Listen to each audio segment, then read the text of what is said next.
அகசியர் சித்தருக்கும் தாமிரபரணி மாதாவுக்கும் தான் இந்த முக்கியமான பூஜையே. தாமிரபரணி ஆரம்பிக்கிற இடத்துல இருந்து முடிகிற இடமான புன்னைக்காயல் வர இந்த விஷயத்த பண்றாங்க. சிவாய நமவோம். ஜலரக்ஷனா சம்ரக்ஷனா. ஜலரக்ஷனா என்கின்ற இந்த பெயரே உலக உயிர்கள் எல்லாவற்றுக்கும் ஆதாரமாக இருக்கக்கூடிய இந்த நீர்நிலையை பாதுகாக்கணும்.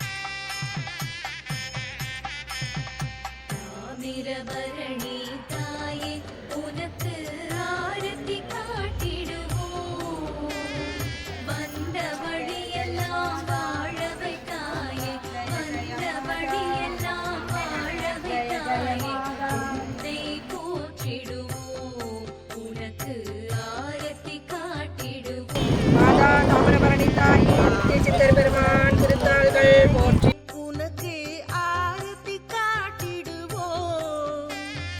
வந்த வழியெல்லாம் வாழவை தாயே, வந்த வழியெல்லாம் வாழவை தாயே, உன்னை போற்றிடுவோம், உனக்கு ஆரத்தி காட்டிடுவோம். ஓம் பாவன சித்தமே போற்றி. தாமிரபரணி 144 தீர்த்தங்களும் புண்ணியம் சேர்த்திடுமே, நீராட முந்தினை போக்கிடுமே. தாமிரபரணி தாயே என்றும் உன்னை போற்றிடுவோம்.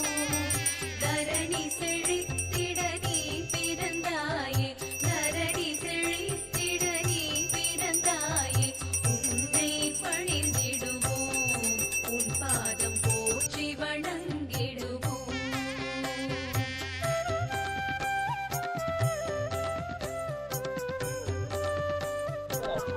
இந்த பூஜை எதுக்காக மெயினா பண்ணுறோம்? இந்த பூஜை எதுக்குன்னா, இந்த நதி, இந்த நீர் தான் நமக்கு எல்லா வளத்தையும் தருது. நம்ம உயிர் வாழ்வதற்குள்ள எல்லா தானியங்கள், மூலிகைகள், பூக்கள், பழமரங்கள் அப்படின்னு எல்லா விதமான தானிய விளைவுக்கும் தாவர விளைவுகளுக்கும் எல்லாவற்றுக்கும் ஆதாரமானவள் இந்த நீர். மனிதனுடைய பிறப்பிலிருந்து இறப்பு வரைக்கும் இருக்கிறது நீர். நாம் அனுபவிக்கக்கூடிய எல்லாவித சௌபாக்கியங்களையும் தருபவ நம்ம நீர்நிலைகள் தான். அப்போ அவளுக்கு அவள் தந்த பொருட்களால் அபிஷேகம் பண்ணணும்ன்ற நோக்கத்துக்காக தான் நாம அவளுடைய பிறந்த இந்த நாள்ல நம்ம எல்லா இடத்துலயும் தீர்த்தவாரின்றது அம்பாளை அந்த தீர்த்தத்துல முங்கி நல்லா அவ்வளவு சந்தோஷமா எடுக்கிறது. அதே சமயத்துல அவள் கொடுத்த இந்த மங்கள பொருட்களால அவளுக்கு அபிஷேகம் பண்ணி, நீ தந்துள்ள இந்த மங்களங்கள் உயிர்பலமான எங்களுக்கு எப்போதும் சாஸ்வதா இருக்கணும்ன்ற அந்த வேண்டுதலோட நம்ம செய்யறோம். இது எங்க இருந்து பண்ணிட்டு இருக்கீங்க, எங்க போய் முடிப்பீங்க? நம்ம தாமிரபரணி புஷ்கரம் அப்படின்னு சொல்றது, குரு பகவான் ஒவ்வொரு ராசியிலையும் ஒரு வருஷம் இருப்பாங்க. அப்படி மேசத்துல துவங்கி மீனம் வரைக்கும் உள்ள 12 ராசி கட்டத்துக்கும் 12 நதிகள் இந்தியாவில் உண்டு. அதுல தமிழ்நாட்டுல 2 ராசிக்குரிய நதி, நம்ம தமிழ்நாட்டுக்கு மட்டும் 2 நதி கிடைச்சிருக்கு. அது துலாம் ராசிக்குரிய காவேரியும், உடனே அடுத்து வரக்கூடிய விருச்சக ராசிக்கு உரிய நதியாக நம்முடைய தாமிரபரணியும் இருக்கிறதுனால புஷ்கரம், மகா புஷ்கரம் என்பது 12 ஆண்டுக்கு ஒரு முறை வரக்கூடிய, 12 ஆண்டுகளுக்கு 144 வருஷத்துக்கு ஒரு தடவை வரக்கூடிய மகா புஷ்கரம் என்பது 2017 காவேரிக்கு வந்தது. அப்ப அந்த வருடம் முழுக்க அந்த 12 வருஷம் வரக்கூடிய நதிகள் மகா புஷ்கரத்துக்கான ஒரு இதா இருந்ததுனால 2017 காவிரிக்கு பண்ணோம்.